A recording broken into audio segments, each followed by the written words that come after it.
So we are happy to have Joel here, and he will lead, as you can see in this agenda. And then I will follow up with just a kind of ABC approach on Venerate, which is our bioinsecticide. Then we have Dr. O'Neill, who will follow and talk about some of our research trials that we have engaged on. And throughout, if I could say, any questions, just put them in the chat. We love interruptions, and we truly are here to try to problem solve. Just for fun, we also are engaging with some questions throughout, and anyone that answers first and correct will receive a Starbucks card, gift certificate. So with that, next slide. Should mention the CEU units. It is already approved for 1 hour, and you can see it, the course ID code in the yellow box up there on the right-hand side. Before we begin, I just want to address the safe harbor statement, and there's a lot of words there, but in a very quick nutshell, and that's very appropriate for this almond, walnut, pistachio seminar here, is that truly we have some forward thinking here. And if by chance you do want to invest in the company, just make sure that you do your own research and not rely on what you see here. All right, as an overview, we do have, as you can see on the right-hand side, a new CEO, which is Kevin Helash. He came to us early this year. Our company itself was founded in 2006 and truly just dedicated to biologicals. Pam Marone founded the company. She is still invested in the company, but this year she transitioned out, and she still is very active, as I'm sure you've seen her in various different locations as well as posts throughout the internet. But what is key is that we have patents of over 450 and over 18,000 just different microorganisms, and are very dedicated to research. So what I have here is just our portfolio, very broad.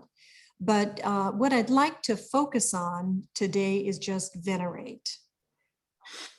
Angela, go ahead and hit it, which primarily is what we are going to address for NOW as well as mites in almonds.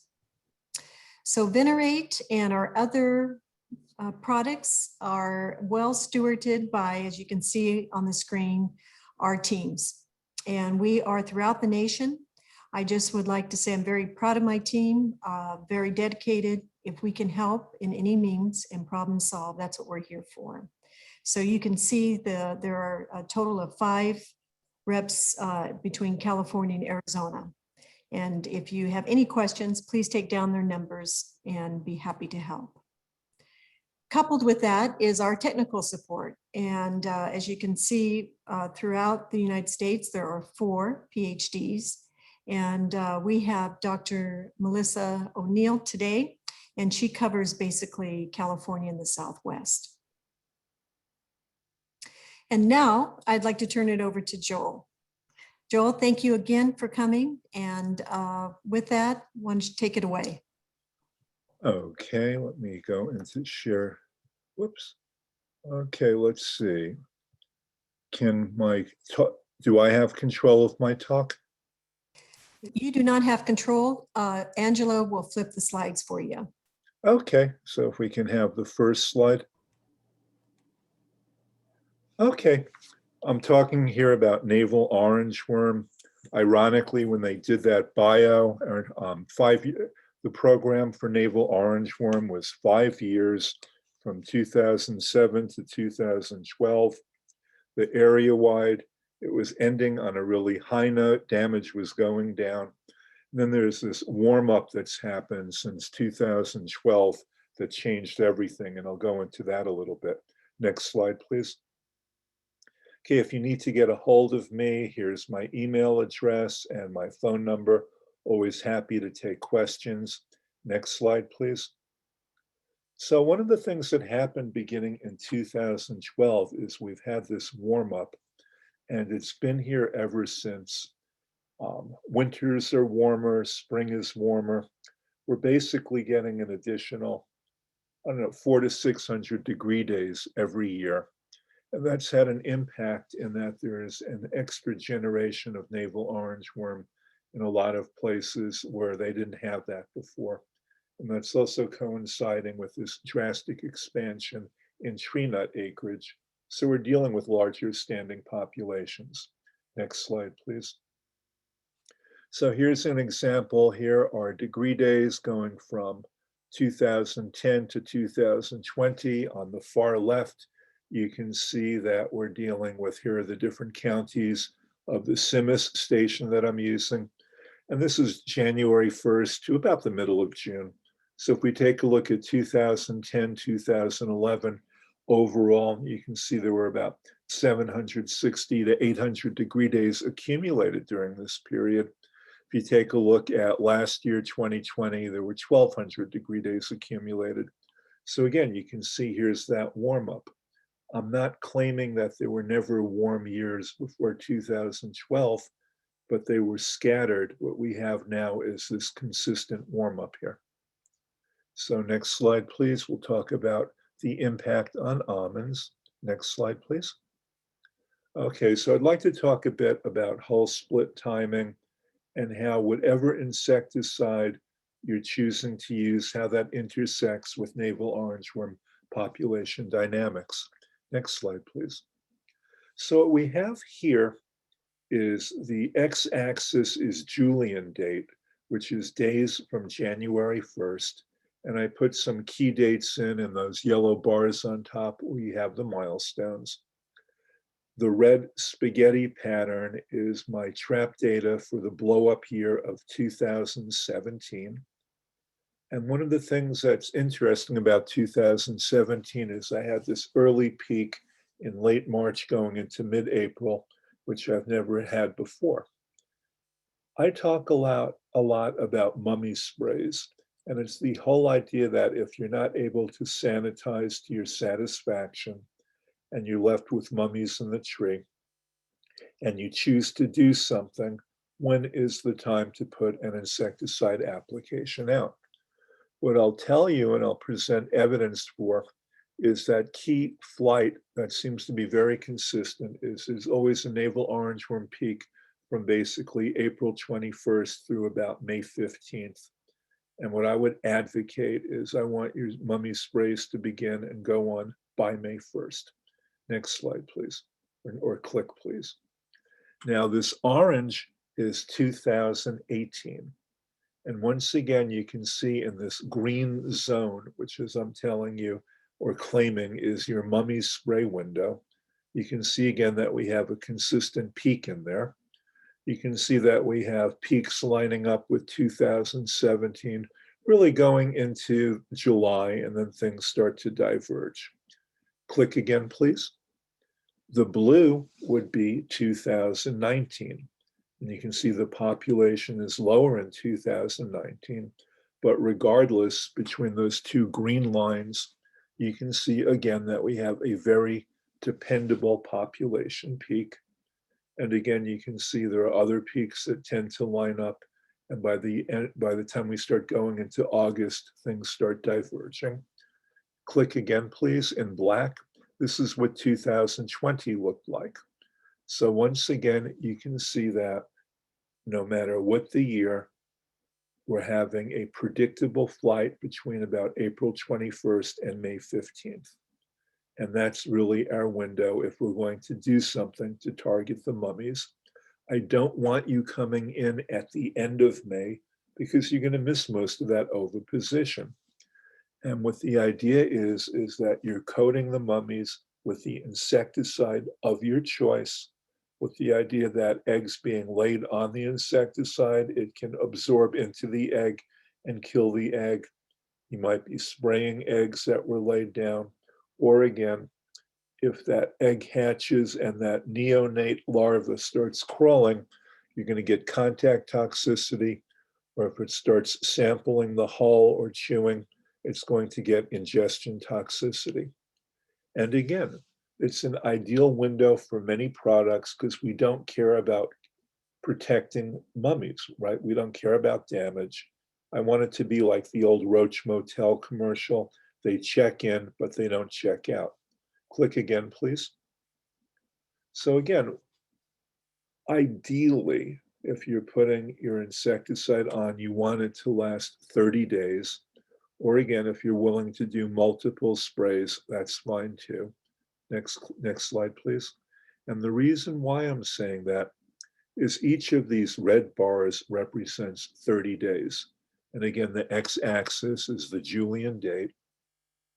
And you can see that if we only had something that lasts 30 days, depending on where you start it in this key area, you're taking out a good chunk of the oviposition. Nothing is going to be perfect, but again, this is what we're shooting at with the ideas we're preventing the population from blowing up. We want to keep it lower. Next slide, please.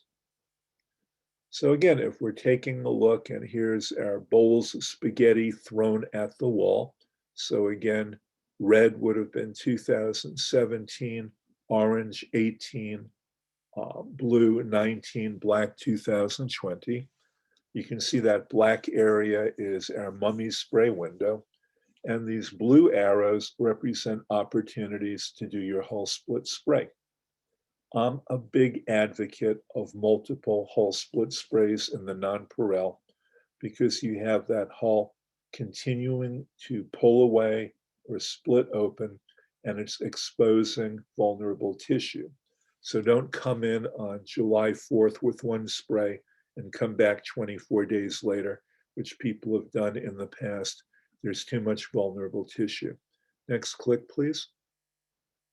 And again, depending on what you choose for your pollinizers, I made that arrow a different color because we have to think about resistance management, and rotation. So since this is a Marone seminar here, one of the strengths of their products is the fact that they have unique chemistries that are not diamides, they're not insect growth regulators. They have mixes of material, which I believe helps delay resistance. And they, and they'll talk about it. You can speak to them, and they believe they're also compatible with mixing with other insecticides as well, which is following that fungal philosophy of having multiple modes of action in your spray. So there are a lot of material that you can use. However, I don't want you to keep on treating successive generations with the same product. Click, please. So again, depending on what you're using, take a look at this, take a look at the directions on the label. Again, this is my prejudice. I'm used to dealing with Altacor and diamides. So Altacor has a 10-day interval. Diamides have a 14-day interval. I would check with your Marone reps and see what the ideal interval they would tell you between applications to get the most out of the product. Next slide, please. So again, let's go back and think about almonds and think about how all these sprays might look like. So we start off with that yellow arrow, which is, I'm saying this is where I want you to treat. Let's say if we're putting our application out on May 1st, since I'm nervous, I would tell you to go a few days earlier than that. Click, please. So that red would represent, here's our opportunity to attack that overwintering generation that's peaking in my window and is going to be laying the eggs that create the problem for your new crop nuts. Next slide, or next click, please. So you have the methoxyphenazide family that you could put there. Click again, please. Spearlep might work here. Proclaim might work here. Click, please. Minecto Pro, click. And again, we now have the OMRI approved products. We have Venerate and Grandivo, and they could all fit in if you choose to attack mummies with your mummies. So again, there's the whole arsenal is at your fingertips if you choose to do a mummy spray. If you choose to do that, think again about what you're putting on at hull split so that you're rotating into a different family. Next slide, please. Another thing to realize is depending if you have a bug blow up, there are pyrethroids going out in the same window. People might be using belay for bugs. Sequoia has now been registered. So I'm focusing on navel orangeworm, but we're dealing with an environment in the orchard where you could be putting out pyrethroids or other chemistries for to protect against bugs, and that also has an impact on your hull split sprays. Next slide, please. So again, here's hull split, depending on what you did with mummies, right? You can go, if you went with, let's say, methoxyphenazide, you could go with the diamide or venerate or grandiva. Next slide. And again, you're coming back to treat that hull as it's opening up. And depending on the label, you might be able to follow grandiva with venerate, or just stick, if venerate is being recommended by Marone, you do your 2 venerates. Again, you have these options, but again, it's on you to remember what families you're using. Next slide. I have that first red arrow. Depending on pressure, you might decide to do 3 nonpareil sprays. Again, keeping an idea of rotation. And then those others would represent opportunities for pollinizers. Again, here's some of the material people frequently use. Though again, if you've skipped a generation, there's really no reason why you couldn't come back with venerate as well. It could fit into these spaces. So the advantage of material such as these biologicals is it's a very different family. They're mixtures, modes of action, and you might be able to mix and match and improve your control as well. But again, in this crowded space, I want you to remember to rotate. Next slide, please. Here's my idea of the ideal pistachio pest, a miniature guinea pig. Next slide. So if we take a look at almonds, we have a hull split model. So with almonds, you're really planning things based on nut vulnerability. Pistachios are a lot more challenging because you have this prolonged hull breakdown. It's an unpredictable hull breakdown. And when I came out with my timing strategies, it's really based on the probability of flight peaks. So with almonds, we know we have this predictable vulnerability at hull split. There are models for that. We don't have that for pistachios. Next slide, please. So again, these would be my pistachio traps in red. And since we're dealing with mating disruption, you can see they're being shut down pretty well. But I have my neighboring almond traps in the next orchard over. So you can see where the peaks are. And again, you can see here we have that peak, between end of April going into mid-May. And now we're dealing with, next slide. We have my degree days, 1700, 22, 27, 3000. That 1700 degree days in pistachios coincides when all that activity is going on in almonds. However, if we're dealing with pistachios and you do not have a lot of early splits or P-splits, there's really no reason to spray there. But again, that's a time where people might be doing bug sprays, depending on what's going on. The core pistachio sprays were 22, 27, 3000 to 3200 degree days. And again, you can talk with your reps to see where the Marone line of products fits in best. Next slide. And again, it's a crowded environment. So again, we have our past 4 years here. So again, black would be 2020, red is 2017, orange 18, blue is 2019. Pistachios get a lot more bug sprays. We're also dealing with the rise of mealybug. So sequoia might be going out now, movento, pyrethroids as well.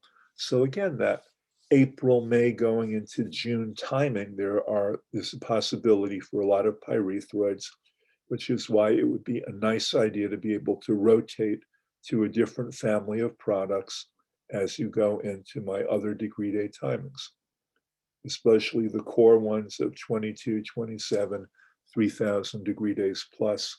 I want you to, each of those is a different generation. So we don't want to treat succeeding generations with the same product. Next slide, please. Again, I'm just throwing in some things that you could put there. And obviously, these OMRI approved products can play a role as well, and they might be combined. Next slide. So again, I'm just throwing things in. Next slide. And again, what I'm showing you is my bias in that I haven't worked a lot with the biologicals. I hope to start doing that. And again, I'm not recommending any particular product. I'm USDA. I'm just showing you things that I've done research on. But again, there are plenty of others to consider. So now let's go back at population dynamics. And one of the good things about navel orangeworm is the dynamics are the same across a large area. It can even be 70, 80, 90 square miles, and they're doing the same thing, which is why you really need to talk to your neighbor about what they're seeing in their traps. Next slide, please. So this is a typo. It's not Kern County, it's Fresno County. So what we're looking at here are pistachios. And what I have are two different pistachio blocks, probably within 10, 15 miles of each other. Each of them are 640 acres. And we have a combined pheromone and PPO trapping going on. And notice, we have the Julian date, which I'm using now, which is days from January 1st. And look at what's going on between July 1st and August 1st. We have those peaks, right? That corresponds to my 1700 degree days. And we can see there's activity going on in the pistachios. Next slide, please. Click. Now, this black are traps in nearby almonds. And again, you can see they're getting depressed during the same period because people are doing their almond sprays. So this is one of the challenges when you have pistachios next to almonds, is that that July period, especially July for a lot of people, July 5th going to July 20th is maximum pressure on your nonpareil.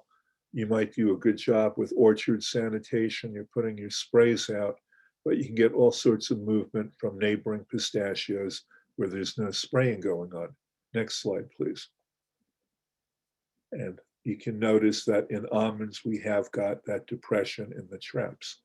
But again, you might be dealing with immigration from adjacent pistachios as well as your local population. Next slide, please.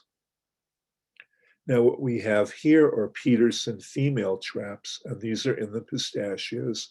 And again, during the same period, you can see we have female activity all through July going into August. So the females are active in pistachios during that same period where you're most worried about the females coming into your almonds. Next slide, please. Again, here's that pressure. Here are the almond sprays going on. Next slide. Here are the Peterson traps for one of the almond orchards, and you can see where they managed to crash the females. Next slide. And here's another one.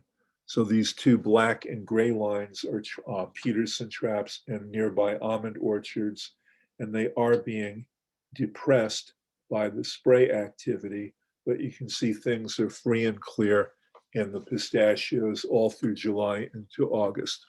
So again, it might be a reflection of the sanitation challenges of pistachios. So you have this pretty much unfettered population in pistachios that can move into the nearby almonds. Next slide, please. Now, one of the things that's going on is pyrethroids have become very cheap. They're very popular, and we're dealing with resistance. So the resistance at this point is an increased expression of the enzymes that break down the pyrethroids. So it's an increased ability to detoxify. And we have 3 or 4 papers on that. Next slide, please. So here's an example of the type of overkill that's created this resistance. And these are almonds in Fresno County. So I want to show you something, and you can see where the advantage of having something like Venerate or Grandivo could come in with a totally different mode of action. So on the end of June, they're starting off with combining Delegate and Proclaim as border sprays. They come back 3 days later by spraying Brigade by Air, coming back 10 days later using a combination of Alticore and Warrior, coming back about another 10 days after that using Intrepid, Edge, and Brigade. So we're dealing with 1, 2, 3 pyrethroid sprays in 30 days. And then they had Monterey's at risk deeper into September, and they came back with Alticore and Brigade. So when you take a look at all of these pyrethroids going out, you can easily see why you could, how easily you could substitute a totally different family. And again, maybe even question why we're using so many pyrethroids. And what we have here are the male traps are in black and the Peterson females are in blue. And you can see again that they did succeed in depressing the traps for about a 2-week period in July with all the pyrethroids. But the population is rebounding rather rapidly in early August, which goes back to, I think, that pyrethroid tolerance. Next slide, please. This is a different nearby almond orchard, and this is their philosophy. So again, at the very end of June, they're combining Checkmate, a mating disruptant, with the pyrethroid. Then they're coming in with beefing up Besiege with Alticore. There's a pyrethroid there. So you have 2 pyrethroids in 3 days, following it up with Alticore alone and Sniper, which is bifenthrin. So really we have 3 pyrethroid sprays in 14 days, and they're breaking the cycle with Intrepid, Edge. And again, you can go back and think about how easily you could substitute something like Venerate in there and really get a different mode of action. Next slide. So again, what do I actually know about pyrethroid resistance? We just published this. So in Kern County, when we compare it to 2005, it's about a 110-fold increase. When I take a look at Madera County, I pulled some population out of that about 3-4 years ago. It was at 40-fold increase. Again, the mechanism is an increase in the ability to detoxify. However, and my colleagues at Illinois have taken a look at these populations, there's a mutation in the sodium voltage channel, the sodium voltage activated sodium channel in the nerves that promotes resistance. This was responsible for DDT resistance. It's in these populations as well.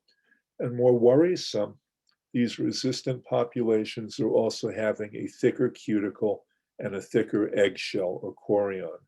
So they're secreting more waxes, they're making their cuticle and the egg chorion is thicker, which means it's going to take insecticides longer to penetrate. And that can be another mechanism of resistance. Next slide, please. Okay, we were talking before this began, you can have the best product in the world. And if you can't get it on target, it's useless. So coverage is always going to be the challenge, because when we're dealing with tree nuts, we have to get it on the nut. If we're dealing with almonds and we say that suture is the vulnerable point, we need to get the material in the suture. Next slide. Now, this is a contact toxicity assay that I ran.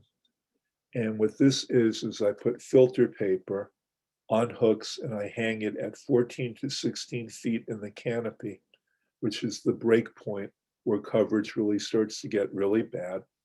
What I was able to do is I pull the filter paper out at intervals and I challenge it by putting 50 eggs on.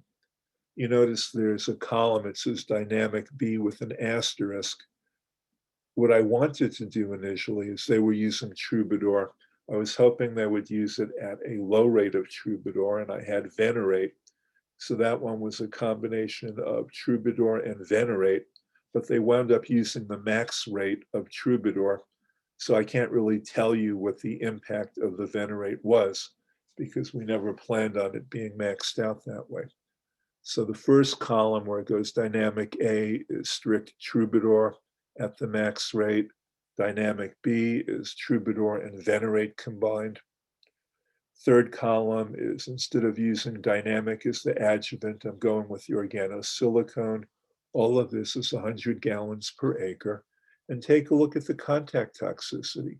It's wonderful. For about 3 weeks, it's unchanged, very, very, very high contact toxicity. No difference between the organosilicone versus methylated seed oil plus organosilicone. You can compare it to the control mortality in the fourth column. People ask me always, why is my control mortality so high?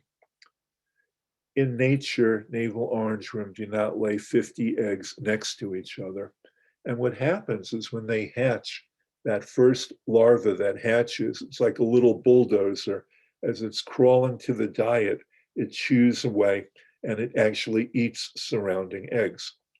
We did a study where we gave navel orangeworm nothing but eggs to eat for 10 days, and they were fine.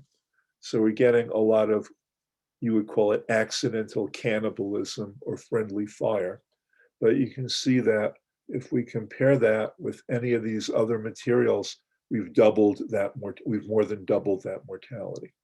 So you go, this is great, very consistent contact toxicity for 3 weeks. What could be better? Well, I always do a worst case scenario, which would be the next slide. And what we're doing here is I'm taking the nuts off the tree, and I'm now putting 10 eggs into that suture. So we're putting 10 eggs into the part where it's hardest to get any insecticide. So my controls were the nuts. I pulled up 768 nuts right before we started spraying. So those are the controls. And if you take a look at kernel damage, our background mortality is 31%. And the far right is how many eggs went out. So 768 nuts, 10 eggs per nut.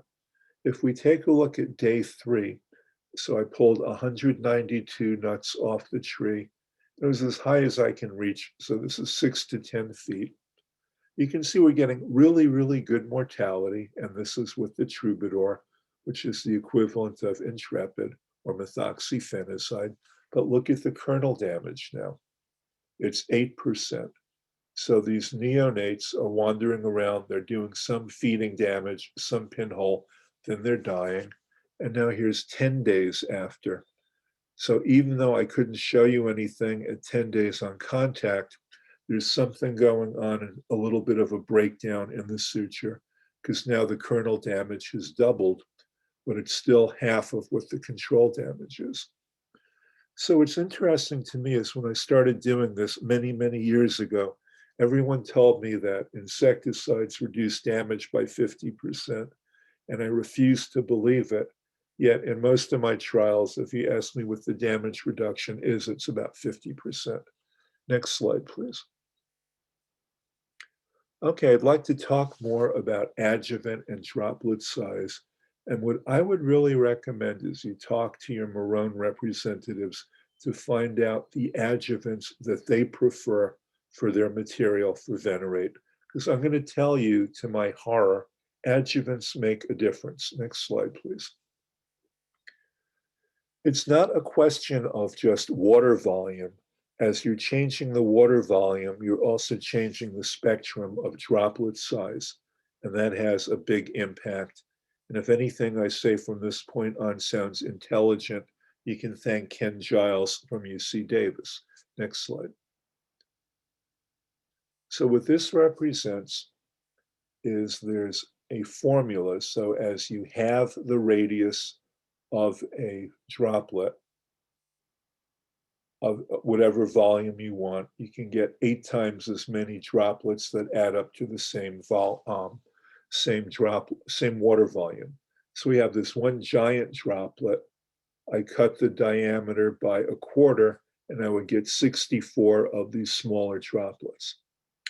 Now the issue is each of these droplets holds your insecticide, they hold the adjuvant. So this smaller droplet is relatively more concentrated.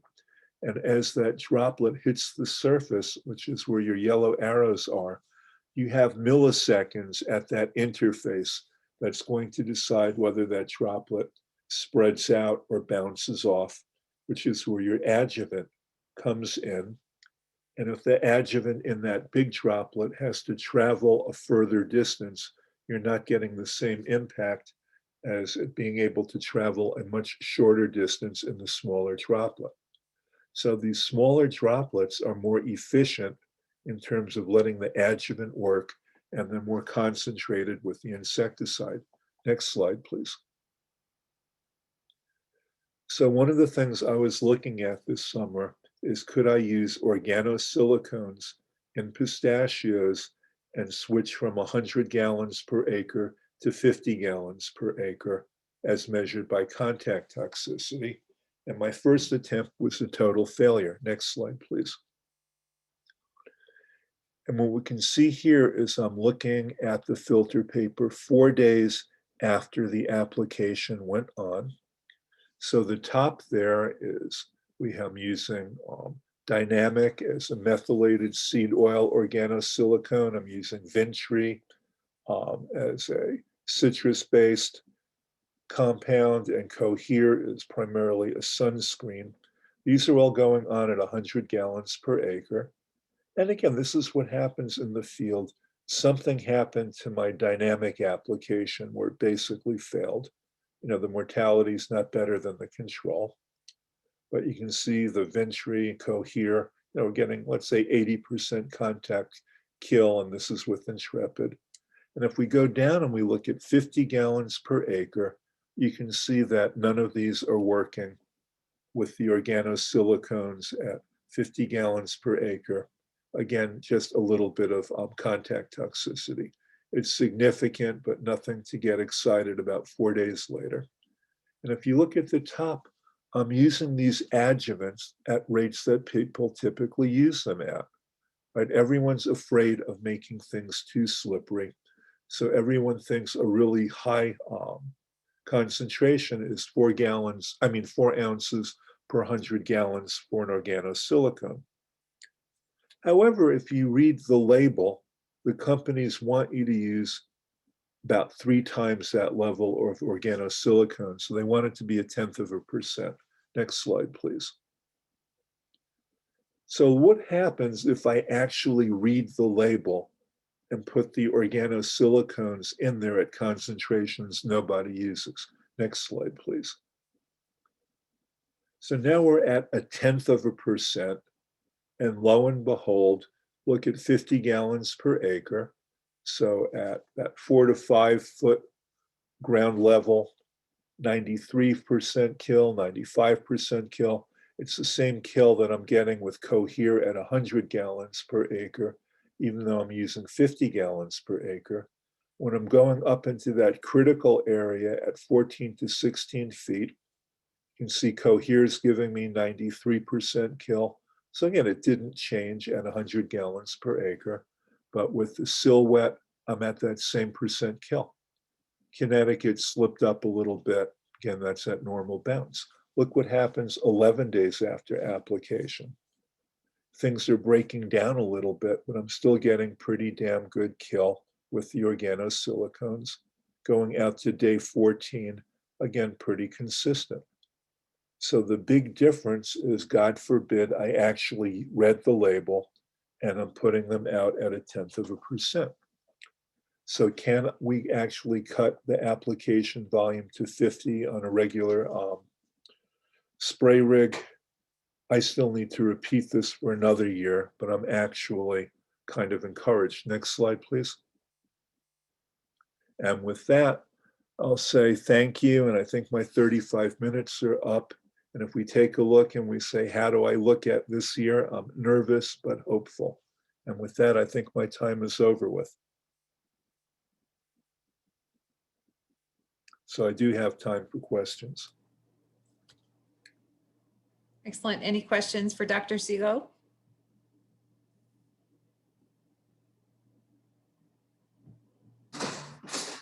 We're going to give it a couple seconds. It sometimes takes a while. For those of you that are joining us. If you have questions, go ahead and type them into the Q&A section. So Dr. Siegel, it's Cindy. I have a quick question. As far as pyrethroids, do you see them flaring mites?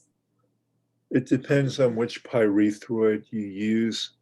For some people, the miticides have become so cheap, they just throw the miticides in automatically. Mhm. The key thing where people liked Brigade always was Brigade did not seem to flare mites. Fenpropathrine doesn't seem to flare mites. There are other things such as Warrior that definitely can flare mites. And my shock, when I was with UC, is UC fought really hard to try to keep the pyrethroids out of almonds because they do a really efficient job at disrupting all the beneficials. So many people had taken many years to balance out their orchard, but when the pyrethroid price dropped low enough, people didn't seem to care. So you get this big influx of pyrethroids into almonds. Other people don't use them. And again, that would be another selling point, for your product, which is here's an alternative chemistry that should be very strong on the preserving beneficials. A couple of years ago, lambdacide went down to $1.67 per treated acre. Mhm. So it's that cheap. People are just going to use it. Bifenthrin generic went down in that $4 per treated acre. And you can just see when you take a look at the usage in almonds, as the price of pyrethroids dropped, their use just skyrocketed. Thank you. Hey, There's Chuck, a- Angela, go ahead. There's a question here from Erica. How early should growers be applying for initial hull split? 1% of entire block, first sign of any hull split in block, or based on traps? This is one of these where a famous Supreme Court justice said he couldn't define pornography, but he knows it when he sees it. We could get 15 people talking about what early hull split looks like and pull out all the pictures. I would just, I would go this way. I would say, one, you have the UC hull split model as a guide. You can start using that to work with your grower, that there's a premium now of getting your insecticide orders in advance, getting your material. I would just go out and say, earlier is always better than later. I would always be 4 days early rather than 4 days late. Things always happen. I look at 1% as, that might even be late because some people get better results going a bit before that. And we can start arguing about how do you define it. I've had some very experienced PCAs take me under their wing and say, listen, Joel, I have an indicator tree. Now, I've worked with this block long enough. I go out and I look at my indicator tree. And when my indicator tree is doing X, I know it's time to do the orchard. The trouble is what happens when you have a new block and you don't have that indicator tree. So I would say I'm very comfortable going a bit before 1%. I'm very comfortable with taking a look and subdividing an orchard. And if there's a quarter of the orchard that's always splitting 5 days, 6 days before the rest, if you can go in as a perimeter spray even, and get that going. Because when things get bad, they go in at those margins and they get established there. So again, it's really logistics and what the grower is willing to pay for. So that's a long-winded answer to that question. Any other question? Yeah, Erica, let us know if you need more clarity on that. Yeah. Robert has a question. She can call me and we can talk for 30 minutes about that one. I'm happy to do that. Robert has a question. Has work been done to create a decision tree to guide rotation based on populations of beneficials and other insects? Not that I'm aware of. You're more than welcome to start one. Again, the UC farm advisors might be working on that because or it might be might be doing something with CDFA, but I'm not aware of that. I'm not aware of any work like that. Okay, any other questions for Dr. Joel Siegel? Otherwise, we're going to continue on. Thank you so much, Joel, for your insight and expertise in this area. I know it's very valuable. And with that, we're going to go ahead and continue on. So thank you, Joel. Very much appreciated. And just the world of insects, you just help us with regards to understanding it and just keying in on, how to do the best with regards to our sprays or taking a look at alternatives. Well, as I mentioned, get ready. If you don't already have the answer in your chat, this is just to take a look at summary. And the question is, has pyrethroids declined in performance in the last 5 years? True or false? I'd say that would be an easy question. I see a few answering. Alex Jackson, he is our territory sales manager for Fresno, and he's keeping track for me. Do we have a winner? Yeah, it looks like the first one to answer was Juan F. Avidia. Sorry if I mispronounced that. Great. Okay. Thank you, Alex. And congratulations. If you could just put it in the chat, your email, we will give you a $25 gift certificate at Starbucks. So appreciate the participation. There'll be more questions. So get ready just to answer via chat button. All right, with that, next slide, please. Venerate. It was mentioned throughout the presentation, and truly, when I take a look at our particular bioinsecticides, which would be Grandival or Venerate, I prefer to promote and to recommend the Venerate over Grandival. And it's proven to be very excellent in combination and by itself. Next. What is it? So what Venerate is, it is a bioinsecticide. It comes from actually the soil.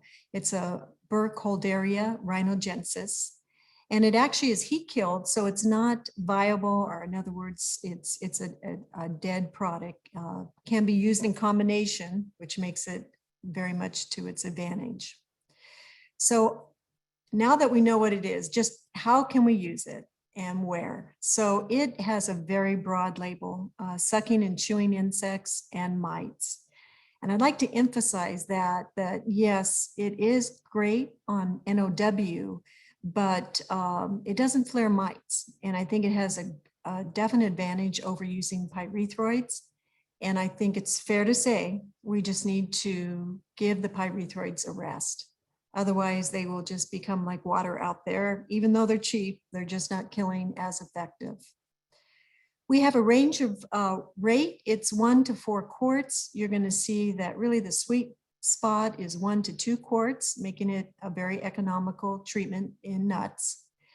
And as far as the interval, I would just like to stress that it's 7 to 10 days. And Joel brought that up, that it's very, very important to know how to apply your product in order to have this success. And this is the key point that I do want to emphasize. And if you walk away with anything is this: for all biologicals, you have to treat early. So newly hatched larvae, nymphs, sucking insects, and mites. So that is the key. Love to see it in that April, May slot that he had talked about, simply because obviously it's just the beginning. It's not. It can be applied at hull split, no problem. But again, you want to do it with the degree days that just show the first hatch. Adjuvants, yeah, we need it. You need it overall, because it's just hard when you spray at 100 gallons per acre to make sure that you have the coverage. So what I'm going to suggest is a spreader sticker.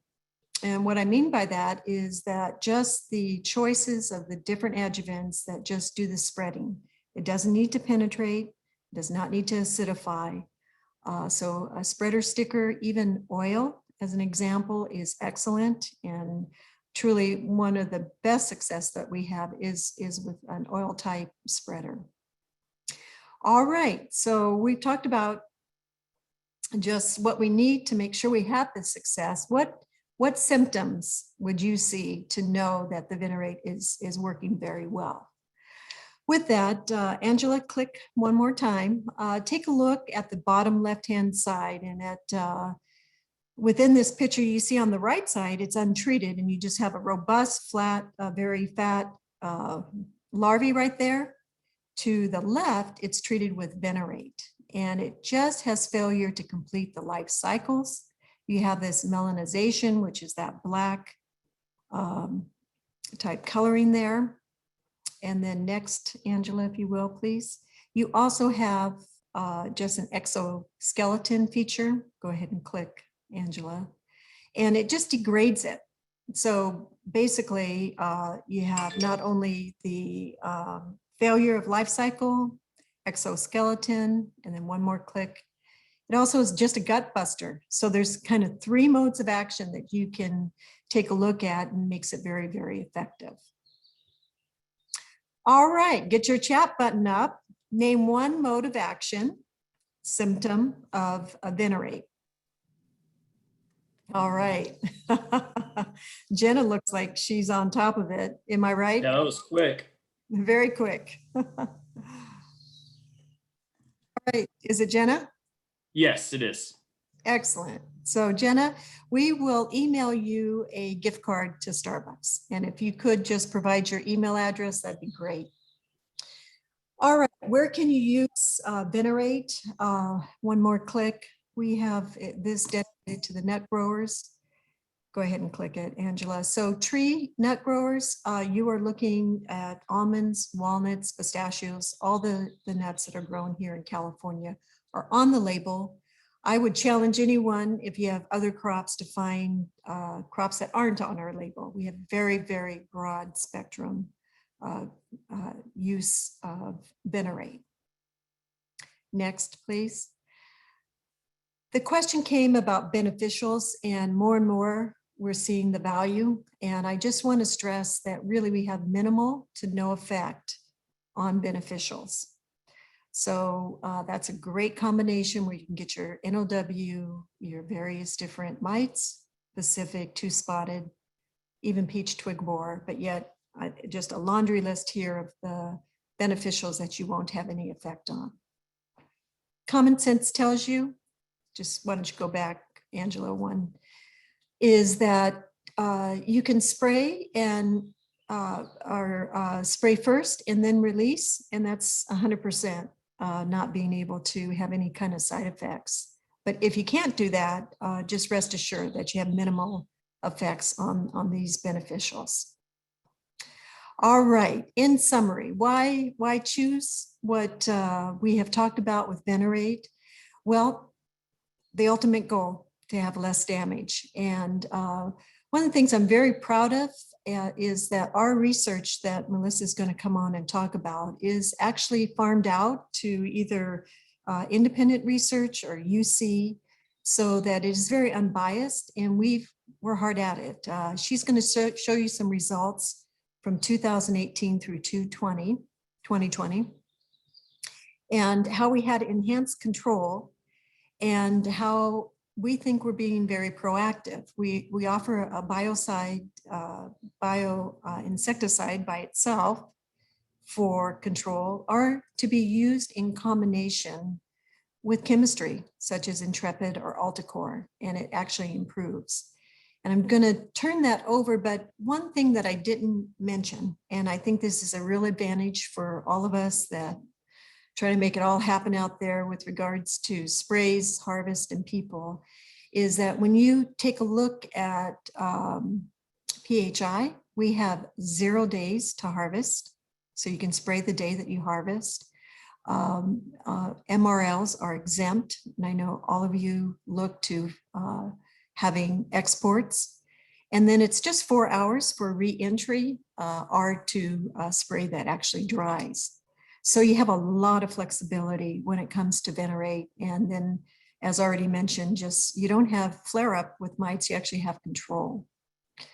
So with that, I'd like just to pause. Are there any questions that I can take right now before I turn it over to Melissa?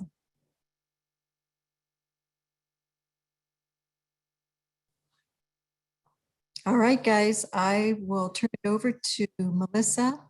Thank you very much for your attention. Cindy, thank you. Thank you so much. And thank you to Joel as well for all of the excellent information that was shared. Very appreciative of that background. For those that might have to get off because we're getting close to time, this is being recorded, so will be available on the website later. But for now, I'll continue to share data. The first slide you're seeing explains our almond BioUnite program. BioUnite is a concept of Marone Bioinnovations where synthetic chemistries are added to our biologicals in order to increase efficacy above what would be seen with either alone.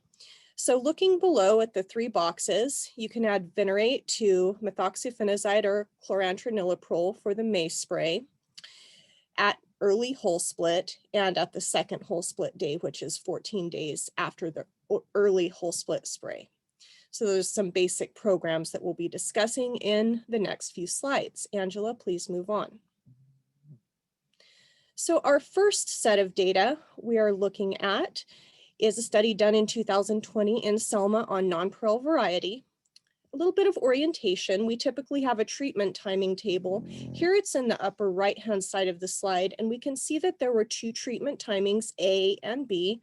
Those were 10% whole split on the 13th of July, as well as a spray 14 days thereafter, which ended up being the 27th of July. When you look at the x-axis, you'll see those letters A, B. Those refer to the treatment timings. On our y-axis, we have the percentage of marketable nuts. So in this particular study, we looked at Alticor, which is the first gray bar all the way on the left-hand side, applied at the full rate, 4.5 ounces per acre at both treatment timings as a standard.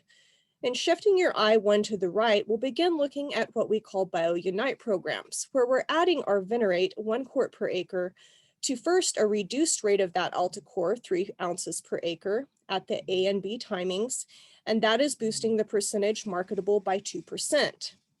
One more bar, the tallest red bar in the middle of the slide. Here we have again the venerate 1 quart, but this time we tank mixed it with the full rate of Alticor, the 4.5 ounce per acre rate, and we saw an excellent boost all the way up from 92 to near 96% marketable nuts with that BioUnite program. Shifting gears yet more to the right, we'll look at Troubadour or methoxyphenazide. The standard rate here in the gray bar, 24 fluid ounces per acre at both treatment timings. And then the BioUnite program, red bar on the right, venerate 1 quart added to a reduced rate, which is 16 fluid ounces per acre of the Troubadour, giving us a boost of about 3% marketable nuts. Next slide. Here we're going to take a look at the average percentage of damaged nuts on the y-axis. If you check out that treatment timing table, you'll see something a little different. There are 2 different lines in the very first column, and that's because this is at 2 different sites. 20015 MJO was a Selma site, and then we have 20016 MJO, which is a Merced site. So we're getting some geographic variation within these data. Treatment timings there were 10% whole split and 14 days thereafter. You can look at those dates for yourself. It varied a little bit due to location. For our standard in this group of 2 studies, we had Alticor, 4.5 ounces per acre at both treatment timings, about 4.5% damaged nuts in those plots. Shifting your eye to the right, you can see the BioUnite program, which went in at venerate 1 quart, plus Alticor at that full 4.5 ounce per acre rate, showing a good reduction of 2% damaged nuts overall. We will move on now to our next slide, and we'll talk about some data from 2020 in Escalon. Treatment timing table shows 2 treatments on the 2nd of June and the 28th of July, so a little more spread out there. the live navel orangeworm per 100 nuts on the y-axis, which in the brown bar of untreated control was about 3.5%. The standard program here was Alticor at 3 ounces per acre for the first treatment timing, followed by the 24 fluid ounces per acre rate of Intrepid at the second timing. And that was about 3%, a little below, of damaged nuts with live navel orangeworm. Venerate was standalone in this study, just wanted to present some standalone data because we're often asked for that, although BioUnite programs tend to give even lower damage. The 2 quart per acre rate of Venerate was applied at both treatment timings, and it was a little bit below 2.5 live navel orangeworm per 100 nuts sampled. We'll move on now, and we'll talk about another 2020 study. Treatment timing table, upper right, 2 treatment timings at 5% whole split and 15 days thereafter, both which occurred in August in Kerman during 2020. Here we're looking at a bit of a different metric, just throwing this in because yield data are so obviously beneficial when we see an increased nut meat pounds per 1,000 nuts sampled here. Alticor is a standard in the gray bar on the left, 4.5 ounces per acre applied at both treatment timings, and pounds per 1,000 nuts of nut meat was about 2.2 pounds. And that's cracked out nut meats that are marketable. Next, we have Venerate at 1 quart per acre with Alticor at 3 ounces per acre, applied at both treatment timings. That BioUnite program boosting the nut meat weight in the marketable nut meats and leading to about $180 increased revenue per acre based on recent values.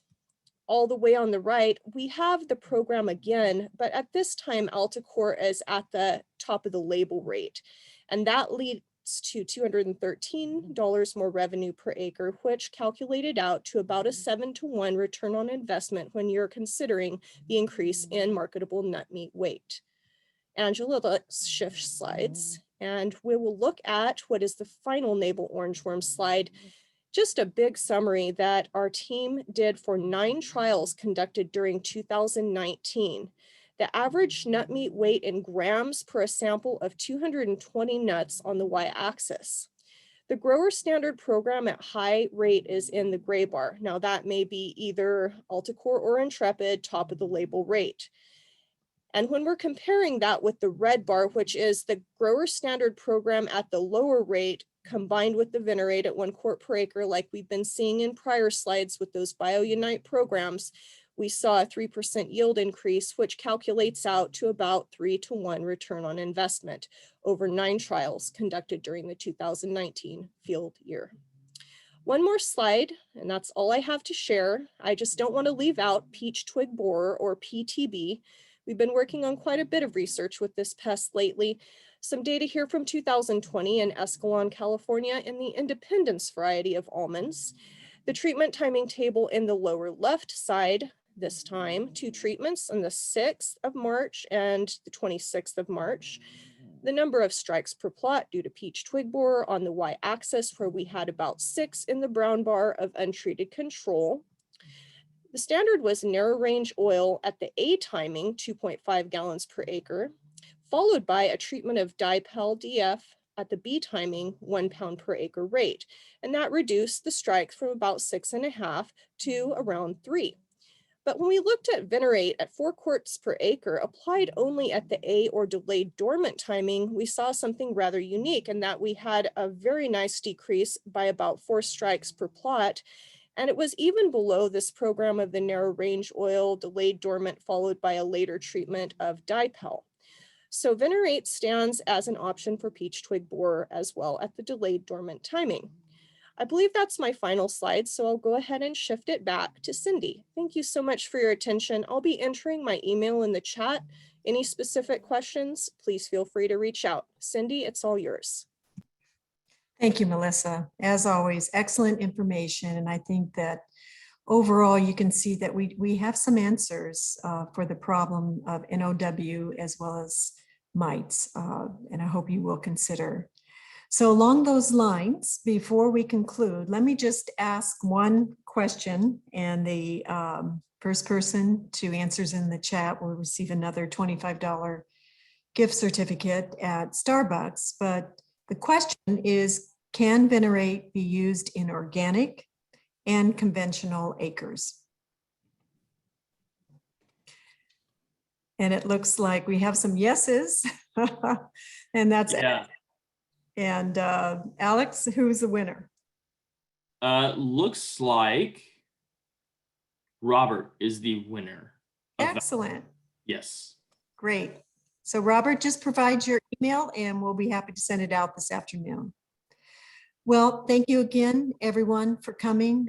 In conclusion, there was just a tremendous amount of information, and a special thanks to Joel and Melissa for providing the data, and hopefully the bottom line is that you have gained from it. In summary, venerate can be an excellent option. I'd like to say that one of the things we do very well is we believe in demonstration trials.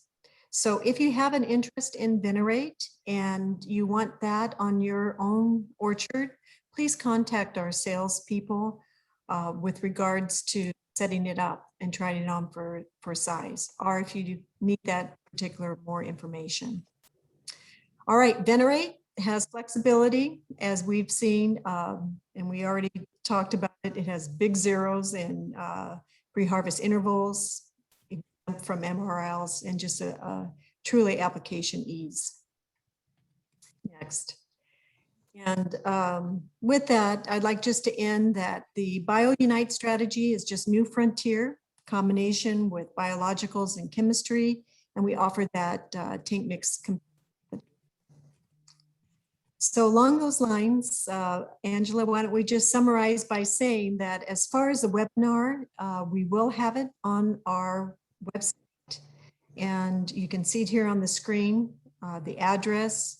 I'm glad Alex provided his information. Feel free to contact him or myself.